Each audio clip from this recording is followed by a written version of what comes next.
be brave if you're brave. I'll be brave, but only if you're brave. Yeah, we can both be heroes, like soldiers in their nice clothes, like soldiers in their nice clothes, together. And it could be just you and me. We'll be family. Just wait and see.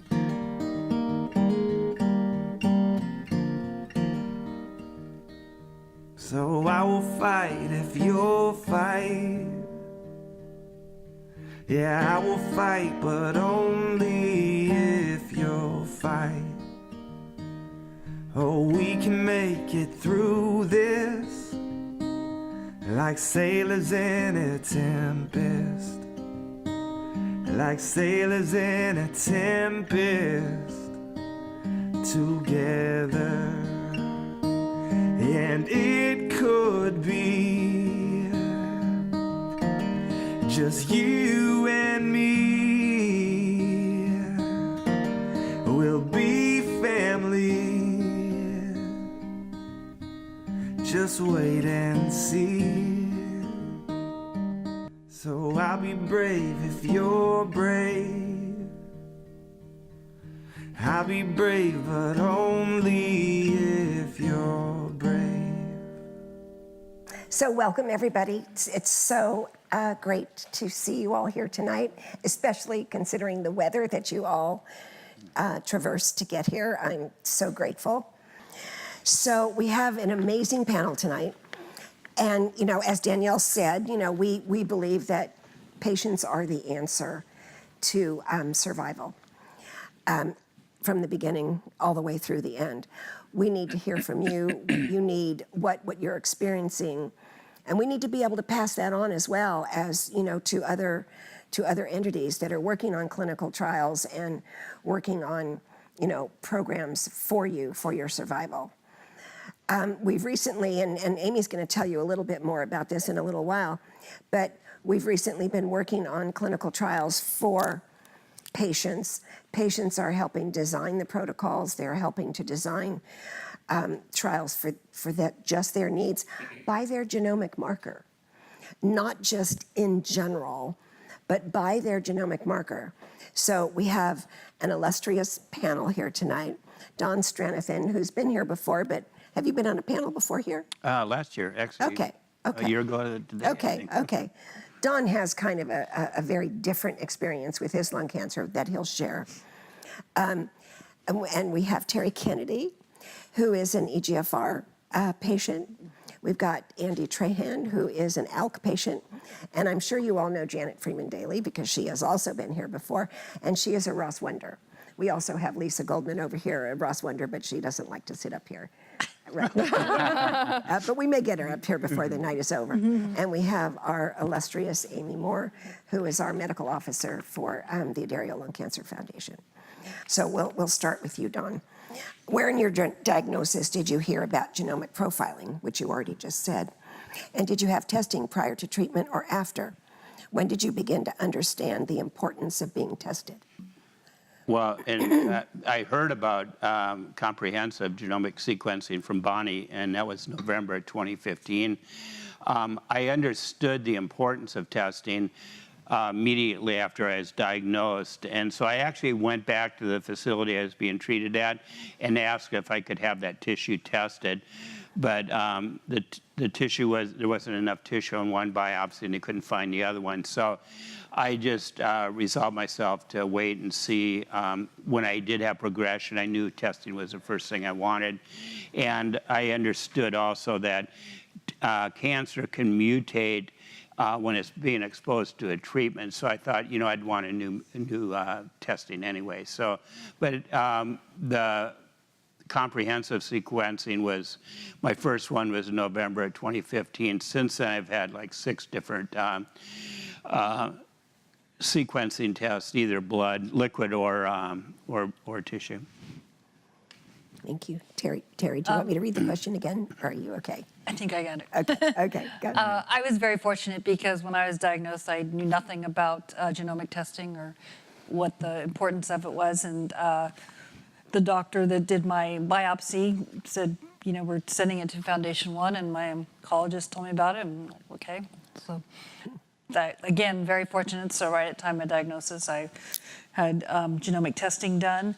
My tumor was so large, my oncologist wanted me to go ahead with starting chemo right away before I even knew the results of the genomic testing. So I did 2 rounds of chemo. Then in that time, I got the results back. It was EGFR positive. So changed over to an EGFR treatment. And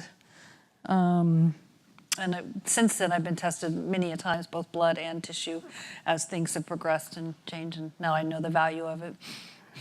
And you know, it's very important when you're first diagnosed and you do start the discussion about testing, that you ask what kind of a test. Because sometimes a physician will say, we're going to send your tumor out for testing, but they may be only testing for certain markers. They might be only testing for EGFR or ALK. You know, it's really just been in the last couple of years that ROS1 has been a standard to check. And now we have many other markers. So you want to make sure that they're testing for every marker possible, including immunotherapy. Yeah. Oh, one other thing. The time I was diagnosed, I had a blood biopsy and a tissue biopsy. I did a blood biopsy because that would come back sooner. My blood biopsy came back with no identified markers. So lesson learned there. And then, you know, a week or 2 later, the tissue biopsy came back and with a marker that and a treatment that I was very responsive to. So be careful to cover all your bases at the. Yeah, and I'm glad you brought that up, Terry, because you know, when you have a blood-based test, if there is something there, you can know and rely on the fact that it is there. Mm-hmm. If there's nothing there, you need to make sure you go back and back it up with a tissue test, because it's not always, you know, and the same thing can happen actually with a tissue test. It can come back, you know, no marker, because they haven't gotten into the core of the biopsy or what have you. So be aggressive, ask all the questions, make sure, you know, you're getting the right answers for your particular cancer. Andy? Okay, I'm like Terry.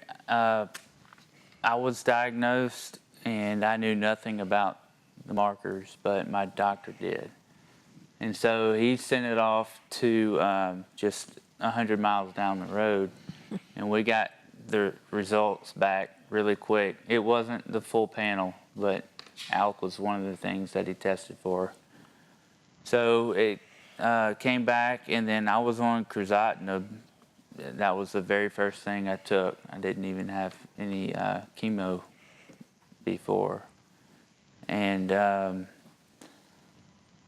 as far as blood biopsies go, I mean, that I've had a couple of those and they were negative. And my cancer, the only progression has been in my central nervous system and my bones. That's it. I don't have anything that they can just go biopsy. I don't have any tumors like that. So it's been almost impossible to get into any clinical trial, and just so many things are more difficult with that situation. But I've got another blood biopsy scheduled, and we're gonna try to get a bone biopsy. My latest. I was just going to say you can get a biopsy in a bone. Yeah, my latest scans showed that there was some what they call it, soft tissue attached to the bone. Okay. Or attached to the tumor that was attached to the bone. Okay. So. Janet?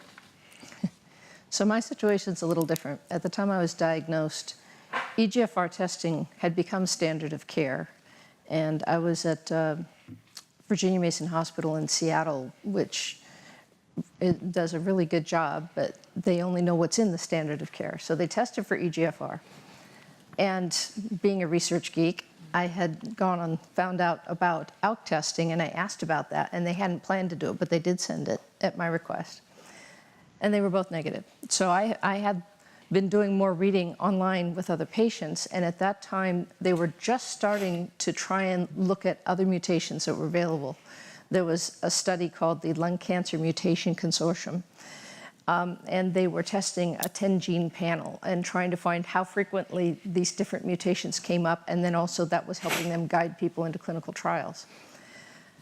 So when I progressed, despite having curative treatment,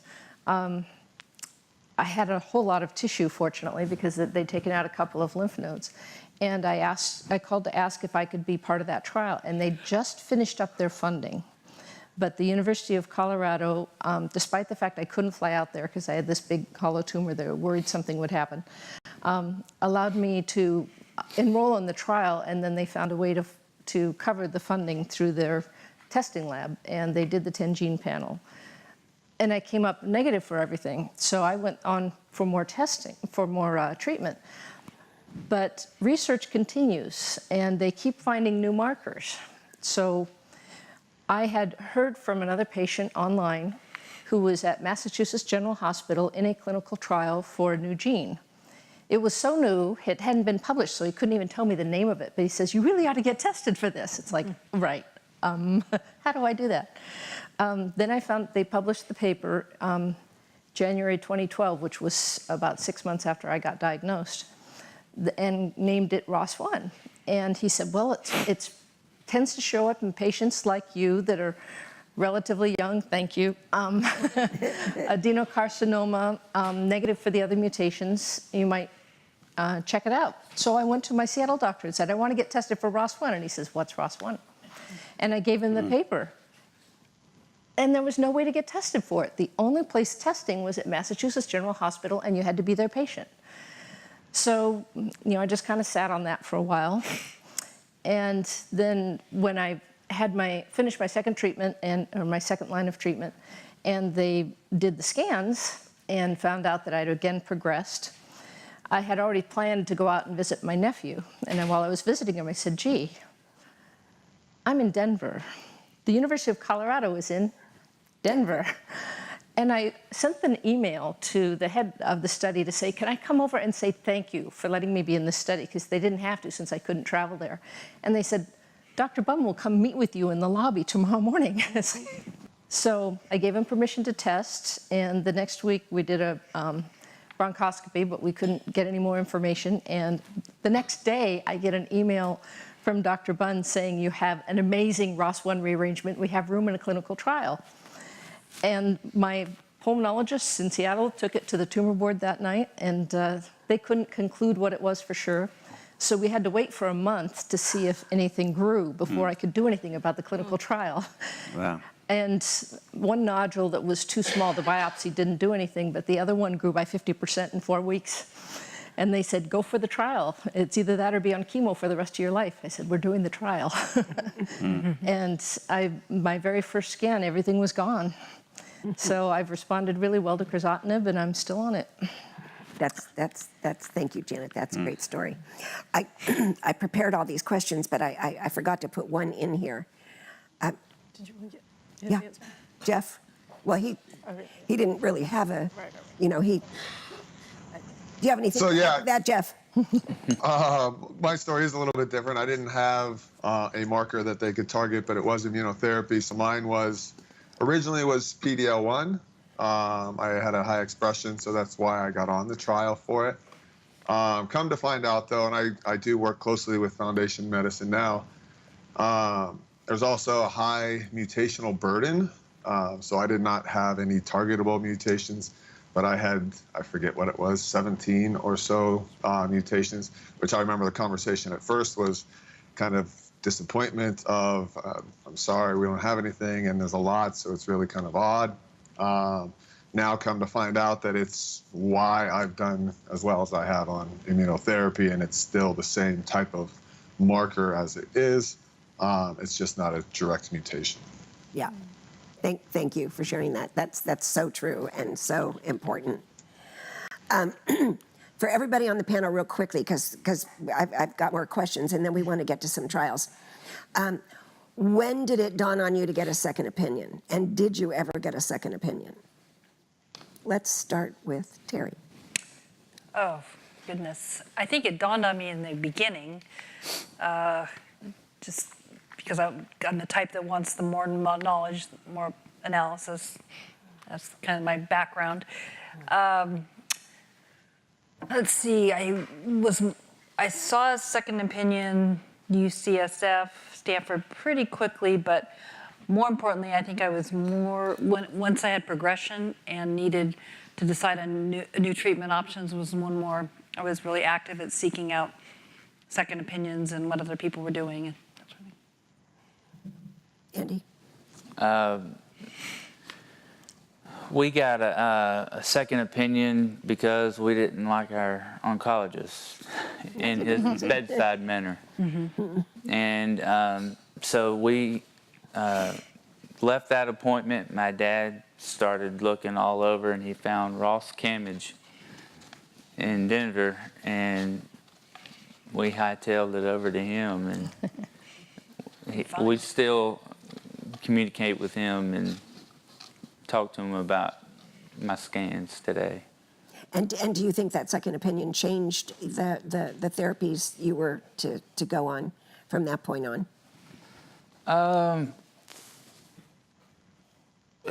I wouldn't say changed, but some things I might not have done without him, I've done, and it's worked out. That's a change. Yeah. Okay. Yeah. Okay. Janet?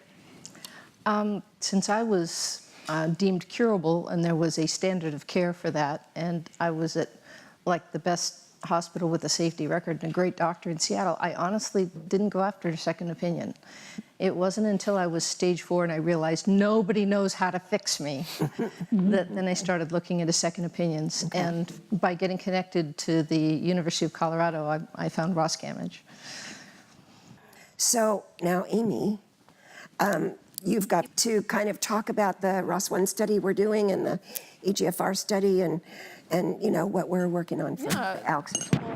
Thank you again, everybody, for being here tonight. And I think, you know, we want to back up just a little bit and give some context for the organization and Bonnie's, you know, her vision in creating the foundation back in 2006, and then realizing, you know, a couple of years into it that there was more that we could do, and that research really held the key to all of this for patients. And so out of that, you know, they convened kind of the key thought leaders in the lung cancer space, and the Adaria Lung Cancer Medical Institute was born in 2008 to help propel innovative research that really could do what we're seeing today, help patients live longer.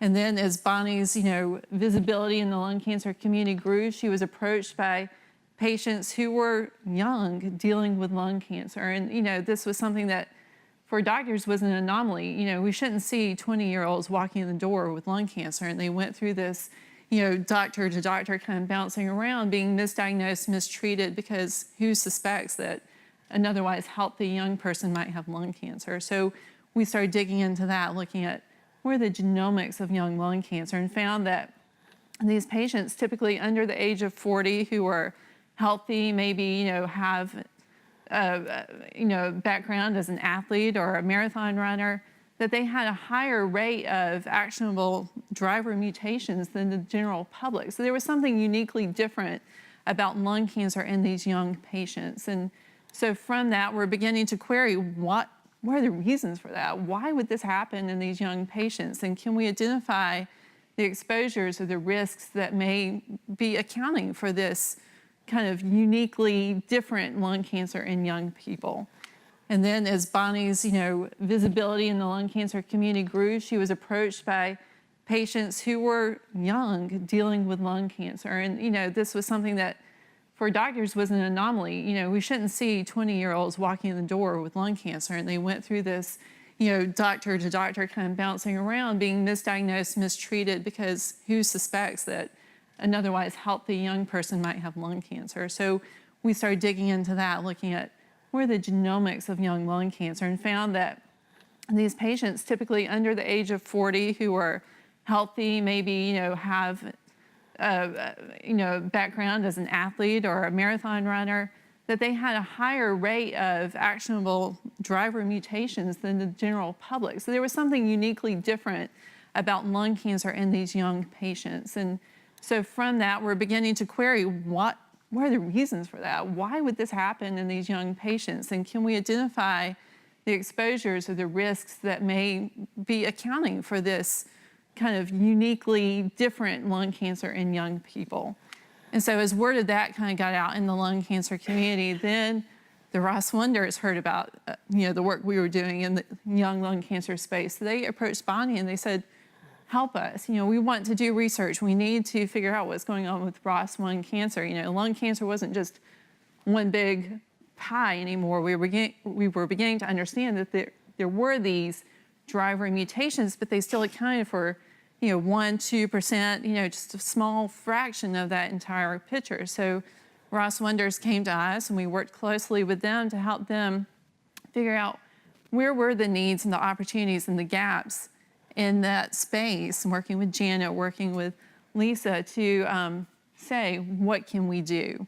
And so from that, we identified a couple of opportunities, working with investigators at Vanderbilt University, Dr. Christine Lovely, with Bob Doble at the University of Colorado, to develop model systems. Again, we need ways that we can study these tumors beyond just working with patients. So we were able to capture some of the tissues that were left over when these patients would come in for procedures, for biopsies, and any tissue that was left over after all the treatments and all the important things were taken care of. We said, we can take that and make it be of good use. So we could create, for example, what we call patient-derived xenograft mouse models. We can take a piece of the patient's tissue and plant it into a mouse that has a compromised immune system. And all that means is that we can more closely mimic a patient's cancer in a mouse model. And by doing that, we can begin to, you know, look at how does that tumor grow in this model, how, you know, what are drugs that might be good candidates to fight that, you know, and so it really helps us ask questions that we couldn't ask otherwise. And then we similarly did that in the context of cell lines. Can we create patient-derived cell lines by taking a piece of tissue and growing it in plates, in an incubator, in special media, and that mimics some of the hallmarks of that patient's cancer. And that's particularly useful for discovery of new drugs, for example. And so, again, working closely with the patients.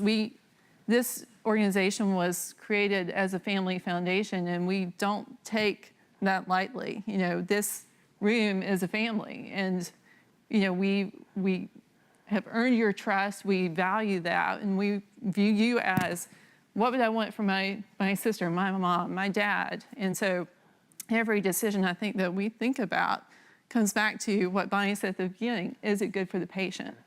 And so, you know, we were able to help the Ross Wonders come together and settle on these projects. And today, you know, we're still looking to get that word out there. And we would say to ROS1 patients in the community, if you know that you're ROS1, you have a procedure coming up, we have a hotline you can call, and then we'll make that information available. But call Nurse Alicia and get the information you need. We'd love to enroll you in this study and help you be an active participant in advancing research into ROS1 cancer.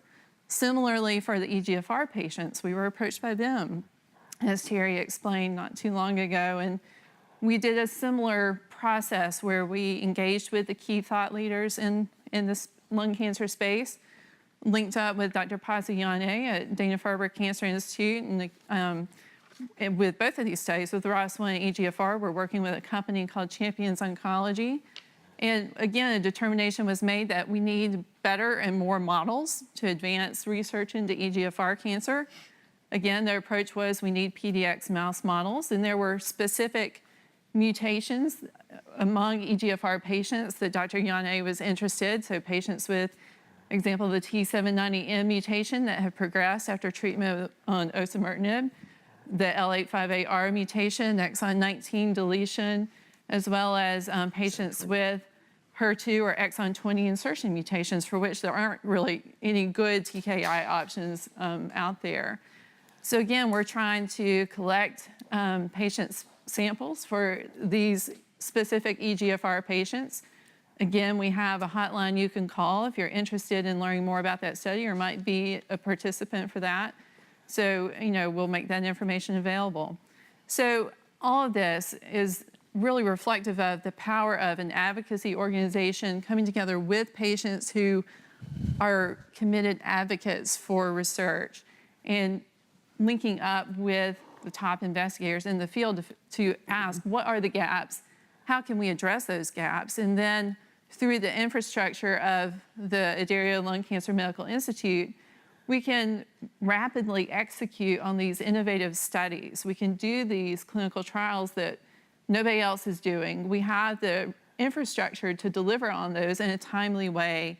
We have, data repositories, we have biospecimen repositories, so we have unique assets that allow us to get out there and address spaces that we feel are making a difference in moving the needle for these unique patient populations.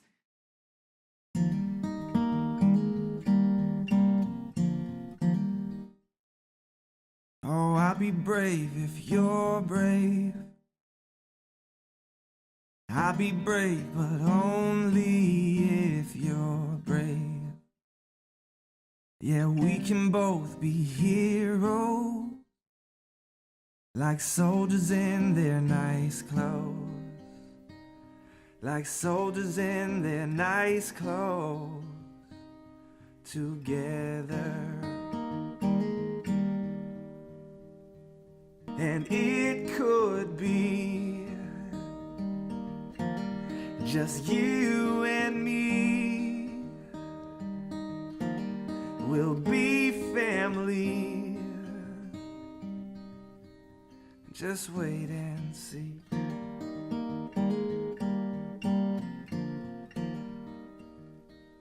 So I will fight if you'll fight. Yeah, I will fight, but only if you'll fight. Oh, we can make it through this, like sailors in a tempest, like sailors in a tempest, together. And it could be just you and me. We'll be family. Just wait and see. So I'll be brave if you're brave. I'll be brave, but only if